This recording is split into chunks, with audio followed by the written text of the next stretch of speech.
Comment enrayer l'explosion du prix du gaz? L'Union européenne pense avoir trouvé la parade et annoncé en grande pompe la signature d'un accord la semaine dernière. Les 27 ont décidé de plafonner le prix de gros du gaz dans le but de protéger les ménages du continent face à l'envolée du coût de l'énergie fossile.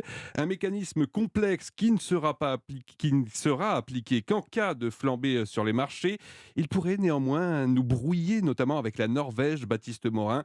Or, la Norvège, c'est devenu notre premier fournisseur. Oui, la Norvège fournit plus d'un tiers du gaz en France, la moitié du gaz en Allemagne. C'est peu de dire qu'il s'agit d'un partenaire indispensable. La Norvège, qui a déjà accepté d'augmenter ses exportations de gaz vers l'Europe de 10% cette année, ce qui a induit d'ailleurs au passage une baisse de sa production de pétrole. Pour Thierry Brosse, professeur à Sciences Po, spécialiste de l'énergie, instaurer un plafonnement du prix du gaz, c'est donc risqué. C'est pas sûr que l'année prochaine, ils continuent à faire des efforts. Et donc, à ce moment-là, il y aura moins de gaz disponible pour les Européens. Et donc, bien, les prix flamberont encore. Les discussions entre l'Europe et la Norvège portent aujourd'hui sur des livraisons supplémentaires à long terme et à un prix négocié.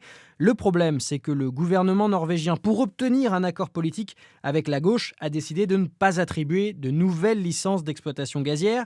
Le problème aussi, c'est qu'Oslo pose une condition incompatible avec la politique environnementale de l'Union européenne, que Bruxelles reconnaisse que le gaz est une énergie d'avenir. Baptiste Morin du service économie d'Europe 1.